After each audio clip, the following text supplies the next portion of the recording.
Oh my lord. Welcome to my channel, Wong Kar-wai. It's been a long overdue event. Forewarning, I'm going to be gushing over how brilliant this film is. It's one of the most masterful films of the 90s, and certainly one of the greatest love stories ever told. I'm here with my friend David. David, what did you think of this movie? This film was amazing for a lot of different things, but more than amazing, it was deeply riveting emotionally for me, because I don't even like love stories. I'm not even really a romantic person, and I just fell in love with Faye Wong. I absolutely did myself. Now, this movie is extremely mind-blowing, and it's one of the most charming films ever, and surprisingly charming, because based on the first story, you'd think that the movie would have... You think it would betray the language of the film to get so goddamn completely heartfelt in the second half, and life-affirming and rearranging. Because this film is, of course, two separate stories that have more links than...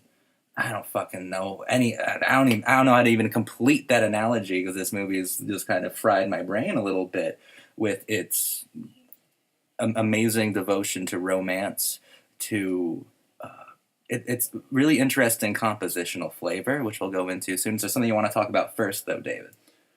Yeah, I wanted to talk about the almost enigmatic love that is It's like an expressionless love that transcends people, and that love is something that has no barriers, and how Wong Kar-wai was able to take that, and he was able to actually mature it in the film as the film unfolds and the plot develops. And not a lot of directors or truly does develop have ever done that. This film is not a static being, it's a dynamic becoming, and we are actually watching the film mature, because it starts off almost grossly mimicking or aping like genre tropes completely. Your main characters for the first half, you have a femme fatale and like a lovesick cop who are caught up in this drug trade craziness, you know.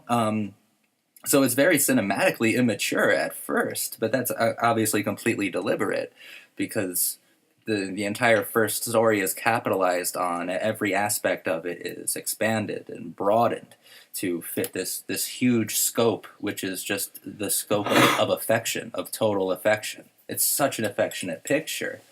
And if you're subscribed to this channel, you know I belong to the cult of Sofia Coppola. And watching Wong Kar-wai films is a brilliant way to understand where she learned a lot of her techniques. Not just compositionally, but also philosophically. Of course, compositionally, Wong Kar-wai basically invented the modern idea of like artificial realism, really, because it's a sound design that plays a very loud song, and it's mostly an incredibly like modern song, or at least a song that belongs to the fabric of pop culture. And then a harsh cut, and we go to natural sound. We go to the kind of cacophony of the music, of our emotions, and the anti-romantic anti-space of real life. And we have to deal with that as well. And of course, the philosophy that Coppola expresses, and yes, I would say that she expresses it better. Controversially, but whatever, that's besides the point. They tend to express the same ideas, which is that we live in a cacophonous world full of a lot of noise, a lot of sound, a lot of things happening, and we're kind of obsessed with our own thoughts as well as just the thoughts of others, because we live in a shared universe. Everyone's sharing it, so we all have... There's just so much fucking noise. But there's a lot of meaning, and there's a lot of purpose, but you have to pay very close attention to it. And of course, in Lost in Translation, for instance, Coppola demonstrates this by having characters whisper in each other's ears, but we can't hear it over the loud traffic and the passerby and just Tokyo in general. But that's a huge amount of emotion and feeling. And in Chungking Express, I think that the best example of that kind of expression of the human condition would be, of course, Faye cleaning up the policeman's apartment, and he just doesn't notice at all. So that's another example of there is purpose, there is meaning, there is affection, there is love. But if you don't pay attention to it, you're just sleepwalking through your day. And sleepwalking is contagious, as expressed by Faye Wong, because we live in a shared universe, so it's all interconnected. But that is just the foundation of this film, and Wong Kar-wai leaps off of it in the most affectionate ways possible. David, go into something. So, what I fell in love with was not only how authentic Wong Kar-wai captured the quirkiness of Faye Wong, and how she was just this sort of, almost seemed like this ditzy the snack bar operator who just had this sort of like this carefree dream of visiting California, and that at first, where it's a transition from the blonde in Bridget Lynn wearing the wig, and transitions into her, and they almost look the same on purpose, and like you said, it was deliberate, and how that transition happens was, I think, one of the central themes in this particular film, and how that transition occurred. It occurred from this sort of looming sense of dread of, I failed this kind of drug operation, so my life is over. And then it's this quirky girl who invades this guy's apartment and starts cleaning everything. And he doesn't notice, and he's oblivious and dispossessed, just like the previous cop.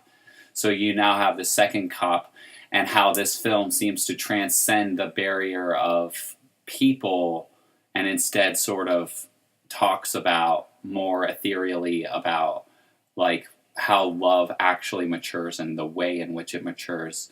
It goes in from this, like you were saying earlier, this femme fatale, and then that transitions into a more authentic and pure love, where you actually do care about the person's living spaces, and that they're healthy and they stay healthy. And that is not to say that the first story is empty of affection.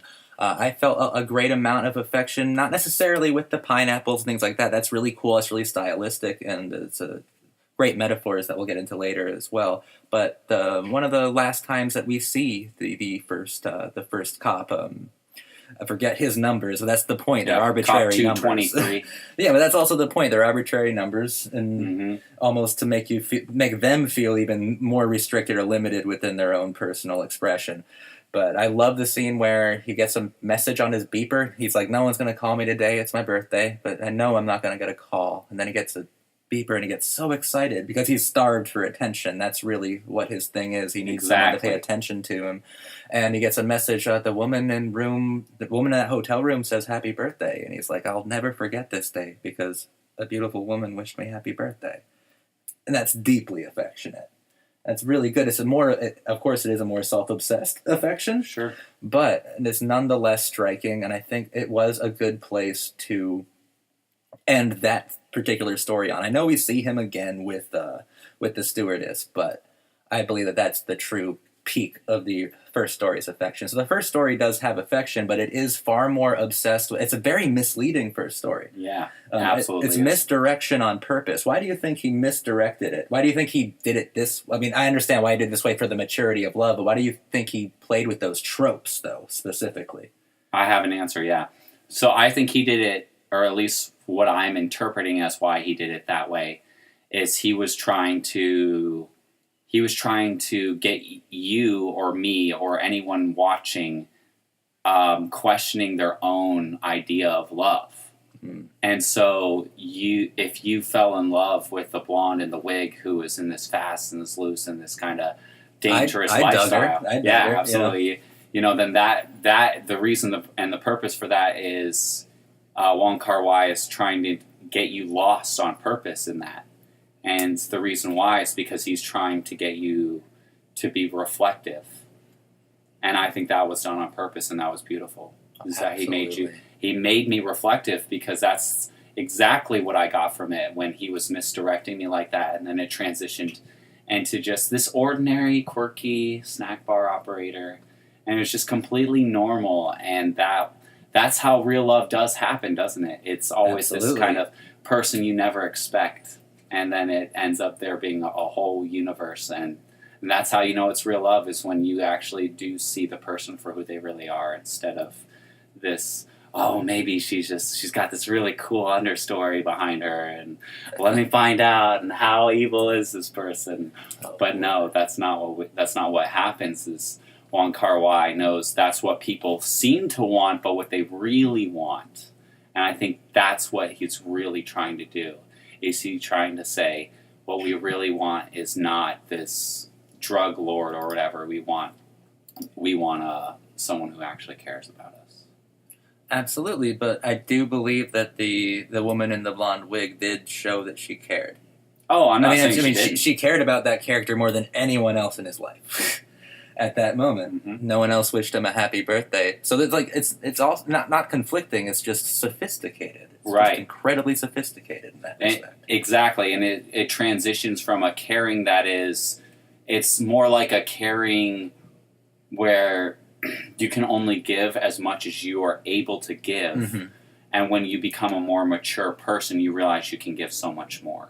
And what do you think of because my mind exploded. There were so many similarities between the two stories, but my mind just exploded when Tony Leung's character started talking to his possessions using the same exact words that I believe his name is Takeshi Kaneshiro. Yeah. Who, by the way, he was my favorite.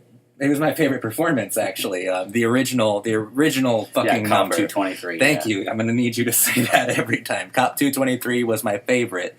I just related to him, I think, more so because I'm still, I guess, a bit immature in what I choose to be or what I find attractive. But at the same time, I guess, you know what my question is. How did you feel at that moment? My mind exploded and I went, oh, fuck, this movie just got way more complicated, super cerebral, all of a sudden. So how I felt about it was, at first I had a sense of pity for Cop 223, which is Awu, and he was just, he felt a lot like how I was when I was younger, when I was like 19. I was going through the motions. I was trying to find love, and I was looking in all the wrong places.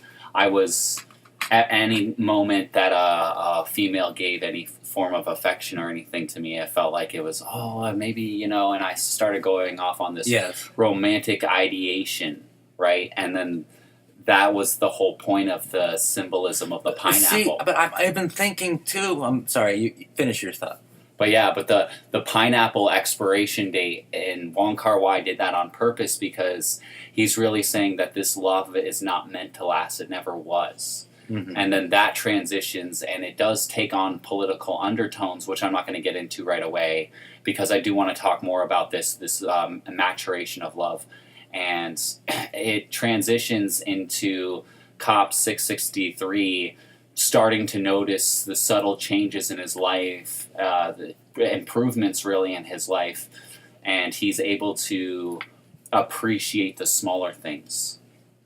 And that was beautiful, is that he was able to grow into and appreciate that. Yeah, they're like miniature adventures. It goes with what I was saying about, I think, Wong Kar-wai's overall view of the human condition. Like, there is meaning, there is purpose, but it's just covered in all this noise, and it's the noise of your own being. You gotta calm it down. You gotta refine it or focus it, and you can figure out something. But I guess I have a question for you, just for an analytical purpose. Cop 223 and Faye. The way that I would assume that Cop 223 shows his affection, or at least affection to the blonde woman, is equally as obsessed with her. Not equally, I'm sorry, but like it's along the lines of that same sort of affection. Like, I could imagine Cop 223 just trying to dole out all. Like, he was probably too smothering to this other woman. I can see that, yeah. I guess basically what I'm asking you is, what is the not the fatal flaw, but what is the romantic flaw that Cop 223 possessed that Cop 663 transcended? Okay. That's a better way of asking the question. Yeah. I'm sorry. And also, while you're answering that, finish it up with, why is Faye different? From Bridget, the woman in blonde. From Bridget, and also what makes her more understanding of what love is compared to the two male leads as well. Like, why is her love seemingly the most pure? And it is the most pure. It's presented as the most pure. Yeah.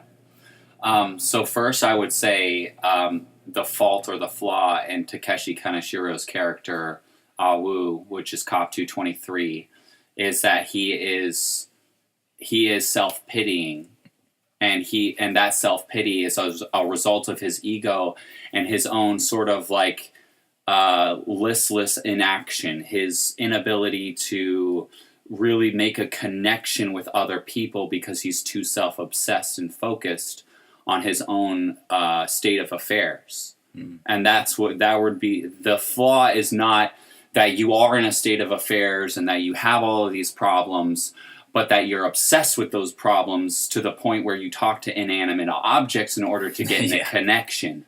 That's where the flaw is that you need that connection, where Cop 663, played by Tony Leung Chi-wai, is transcendent of that. He transcends it because he doesn't care about the connection with inanimate objects. There's merely associations with real connections with real people. It's dynamic, it's complex, and it's caring and fulfilling. And that's what makes it wholesome, is that it's fulfilling. Mm-hmm. And that's how he transcends that. And Faye Wong, she is representative of that more fulfilling lifestyle, a more fulfilling way, a more wholesome love, because it's not just a romantic love, it's not just an intimate love, it's not just a friendship, it's all three. And that's important. And it might be incredibly obvious, but wax poetic on the woman in the blonde wig. About the way she expressed her love, because there was affection. Yeah. And I did like her and Ziwu together. So if I could say her fatal flaw is that she was deeply emotional, and you could tell, but she was in such a situation, such a predicament where, you know, especially like women, especially Asian women, if you do show love, you know, you do have this stereotype put on you where you're weak, right? Yeah. Where you're weak-willed or whatever the case might be, whatever other people perceive you to be. And so she was not over that. She was not over other people's perceptions of her. That's why she was wearing the trench coat. That's why she was wearing the disguise, the sunglasses, and the wig, because she wanted to put on this persona, and she was more focused on that rather than just being herself, being an authentic person and finding real love. Absolutely. And that is transcended in Faye Wong's character because she doesn't care. She's just a quirky snack bar attendant. She knows what she is. She knows what she does. She's not afraid of it. She doesn't have anything to prove. Absolutely. This is a masterpiece in sonic romance and in affection as told sonically. Let's go into... going to go into some of those metaphors you were talking about. I'm just going to preface it with another interesting part of the visual style is that there are neo-realist texturing throughout. There are real locations used. There is natural lighting used. And most of the background players are... I mean, there's only about 6 or... There's under 10 actual credited real actors in this film. And the rest do definitely appear to be authentic, or at least as authentic as this film could be. Mm-hmm. So there's a lot of neo-realist texturing as well, but a large part of neo-realism was expressing political ideas either overtly or very subtly, with a lot of nuance. Mm-hmm. David, go into for a second the kind of surprising politics of this film. So the first and most striking example is the expiration date, which we mentioned earlier. So what I found particularly nuanced about that was the actual words being said, the dialogue. And if you paid attention to that at all, you would see that there was this sort of message that Cop 223 was talking about how everything expires and how even a political movement can expire. And so that's what Wong Kar-wai is doing here, is he's saying, hey, we live in a world where everything is transient, everything is in this state of change, including our politics, and even that is up for an expiration date to be named. And we have to learn to grow. And in order to grow, we have to look and self-reflect at ourselves and try and find the new state of reality that we're in. And so you do see that. You see this sort of I would say even a trope, a stereotype of this sort of like this Hong Kong that's filled with like this drugs and this sort of like underground syndicate mafia. And then that immediately transitions into actually a city where people are buying a small business trying to make a living. It's an underground syndicate of a drug ring that obviously takes advantage of immigrants as well. So I mean that one's pretty overt to me. Yeah, especially with the overcrowded idea of it, because every situation that Bridget Lin was in where she was actually working or hustling, it was incredibly overcrowded and hyper masculine as well. Yes. So that's incredibly interesting to me. And so that transitions into how he obsesses over pineapples. In fact, that's another similarity between the two, because they both work in hyper-masculine places. Right. Everybody else at the diner that Faye Wong works at is man, and everyone who Bridget Lin surrounds herself with are very dirty and mean men. And they're very out of place, too. They are. They absolutely are, because they are displaced, like as human beings in a different country that they don't speak the language in.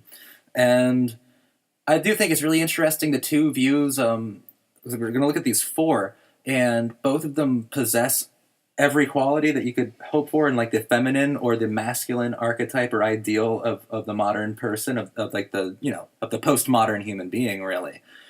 And I'm just kind of ruminating in my brain over how Bridget Lin and Faye Wong are equally feminine, but Faye Wong, of course, I would think of short pixie haircut. I will think of yellow. I will think of pink. I will think of house cleaning. I will think of dancing and lip syncing to the Cranberries. With Bridget Lin, I will think of a much more dangerous kind of woman, like a self-destructive, or even like a woman who reduces herself to a trope.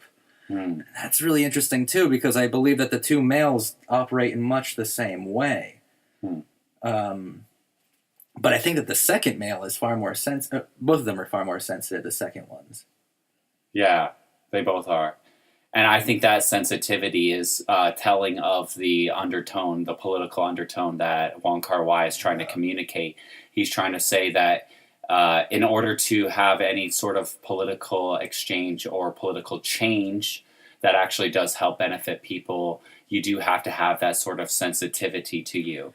And of course, and another thing that blew my mind was part of the compositional qualities that might turn a lot of people off, actually, because he would use very blurry camera work to demonstrate or to really highlight a scene of action. So he trains us through the first story to associate these with scenes of violence, with really scenes of ultra-violence, where Bridget Lin is murdering people, where Takeshi's character is grappling with people, having to arrest them. Very ultra-violent moments, truly, are very aggressive moments. So we associate that kind of camera work, that kind of visual grammar, that kind of filmic language with action. So by the time we see it in the second story, we're still associating it with action, and it still means action, but it's emotional action. So the first time he does that is the exact moment where Faye Wong falls in love with him. She's staring at him over the counter, and there's nothing going on. So our minds are confused for 1 second because there's no action, there's no big chase, but something even larger is enveloping, and an action is taking place. So I think that that's a great compositional decision. A perfect way to express that a love is now forming in real time, and that action is just as interesting or could be just as fascinating. That every day Yes. kind of at the diner with the regular people could be just as fascinating and gripping because it's actually being expressed. It's being told. It follows the same sort of like visceral language that the more cinematics of the first half did. I think it was really cool how he paralleled those. That this is just as exciting as a fucking hit as shooting someone in the back of the head. Like, this is just as visceral, and this has just as much impact and just as many implications. You have a very strong point there, because in order to have a more authentic and complex expression of love, you do need to have a sense of vulnerability. Mm-hmm. And that's something that's never really talked about when it comes to love, because people don't like being vulnerable. No. And that's what's really being said here, is that eventually you do have to give up that sense of privacy for another person. And that's really very loudly stated. Absolutely. And not only in a political way, but also in a very intimate way. And I love the use of colors. I really do love every centimeter of this movie. This movie was 1 centimeter away from it, and about an hour and 42 minutes in, I fell in love. to kind of yeah, it was to evoke the language of the film itself. I did almost feel a sense of betrayal halfway through. I was like, what is going on? Like, where's my boy? Where's my boy? Yeah. Like, I was sitting there thinking, like, you know, I was like being like I almost felt like I was being racist. I was like, is this the same guy? I don't know. Like, I can't tell. I knew it wasn't the same guy, and I thought I was being racist for a second. Like, oh, that's just her without her wig. It's so messed up. But that was done on purpose. Forgive us, you guys. Yeah, but it was done on purpose, because this is a film that he chose similar looking actors. There's a lot of symbolism of doubles in here. Yeah. We're supposed to confuse them. The people who work there confuse the two cops for each other. They call them each other's numbers, because it's arbitrary. So that was really good that Wong Kar-wai did that, and he knew he did that, and I'm glad he included that, because it made me feel a little less guilty. Yeah. I wanted to go on a little more about the songs being incorporated, mm-hmm. because firstly, the Mamas and the Papas California is repeated over and over. Dreamin'. California Dreamin'. And the reason why I can see that particular song replayed is because Wong Kar-wai is actually trying to create a new feeling when you hear that song. And I think he does it successfully. He actually takes a song that's meant to be this sort of idyllic journey where you're going to a new, possibly greener grass on the other side, and instead he takes that into this sort of private, intimate experience between two people having a dream, a shared dream together. And that is something that is masterful in its own right.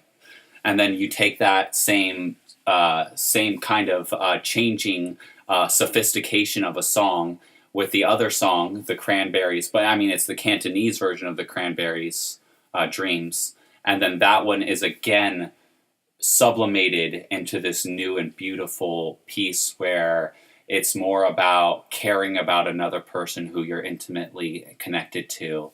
And you have this sort of untouchable story that no one in the outside world can really understand on the same level that you do.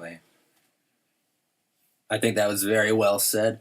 And also, I'd just like to say one last thing about that last compositional quality I was talking about, with the moments of action being kind of slowed down and almost obscured.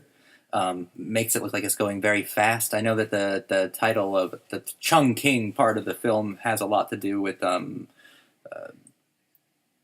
it's personal for Wong Kar-wai why he chose that part of the title, but Express for me, I mean, I feel like it's like a bullet train, and that those particular scenes can move fast. They can be confusing to follow, and you're just moving so fast through mere being, through mere existence, that you forget to just calm down for a second and just look around and realize that your life is altering, and that there might be someone in it who's giving you purpose as well, or that you could give yourself purpose. Think about that. Yeah. And I think that was beautifully said. I was really amazed that something as so innocuous and innocent as invading someone's apartment to clean it. Like that, of all of the things to choose. When did you fall in love with this movie, or more so, when did you fall in love with Faye Wong? I fell in love with her the moment she found the stewardess's hair. Oh, that was and so she had cool. the magnifying glass, and she was looking at it, and she was just like, "Oh, I'm so mad!" And she had her own little kind of tantrum. It really is. That's the moment that the film just goes, "Oh, this is way more than I thought it was. This is something dynamic, something physical, like something like so special and so unique because it's incredibly unpredictable." If you you're a liar if you can tell me the end of this movie within the first 30 minutes or within the first hour. Within the first hour and 30 minutes, I wouldn't believe you. Like, it's fascinatingly composed. 1994 was a ridiculous year for world cinema, for more specifically, like, kind of postmodernist world cinema. Chungking Express coming out at the same time that Pulp Fiction came out and rocked the Americas in the same kind of way. What an incredible time, and what an incredible message Chungking Express had. What I found most amazing, what blew my mind more than anything, was the fact that he was able to capture that authentic kind of love. I've never seen a romantic film that did it that way, that did it in such an intimate and kind-hearted way, a way that is actually truthful. Like, each character is full of flaws and pitted with them, with those faults, and it doesn't matter. And Wong Kar-wai doesn't oversimplify it or give you easy answers, easy outs. These flaws are yours. And that's what makes it, to me, that's what makes it stand out. Absolutely. Any final thoughts? Oh, man. No, I feel like no matter what, we're going to be doing this film a disservice. I think we did a great job talking about it. I think it's just so special, so unique. Yeah. You know? I wanted to talk more about how Hong Kong has changed as a city and how the politics of Hong Kong has changed over the years, and it's become its own capital now. And that, I wonder if this had any influence on that. That would be something that's a matter of history, but that would still be amazing if it did. This film, I can at least tell you for certain that this film changed Hong Kong cinema. That this film changed popular art or in China, and over the years, it's infected, thank God, it's influenced our filmmakers too, not just Sofia Coppola, but others as well who try to make more romantic pictures. Yeah, and deeply romantic. You don't have that feeling of consumerism anywhere. No. It's completely gone. But it's really funny because it's cynically shown. A lot of talk about Coke, and there's a lot of Coke cans everywhere. But it's cynical. It's postmodern. It's not. It's not an endorsement. It's just this is part of reality. It goes with what I'm saying too about we live in a busy universe with all these logos everywhere. You can see a lot of logos, a lot of neon signs, a lot of crazy sonic displacements. And just I would actually add that the inclusion of the Coca-Cola was masterful because it blends in with everything else. Exactly. That it actually becomes a part of the cacophony as it should. Exactly, and as it's it should. Well placed. And if he didn't include it in here with all the sardine cans and all the labels at the convenience store, if he didn't include it, it would have been inauthentic. It would have been insincere because you have to include that because that's a part of our everyday life, and that's one of the more nuanced kind of political things that he's saying as well. Yeah. I would want to know if Coca-Cola tried to pay him or anything. I doubt it. Because it's just, to me, it seems so authentic. I don't think that actually happened because that's something that's so American and this is Chinese. So still so fascinating. And I'm going to surprise everyone. My closing thoughts is that I'm speechless. I want to thank you guys for listening. Like, comment, subscribe, and share. We really appreciate you listening to us gush over Chungking Express. Fantastic film. In the comments below, what's your favorite love story on film? Is Chungking Express that love story? If not, why not? Fucking, what's wrong with you, you heartless bastards? No, it's between this and La Talente for me, definitely. I would have to rewatch John Vigo's film, but it's top 3 easy best romantic films. Thank you guys for watching. All the leaves are brown, the sky is gray.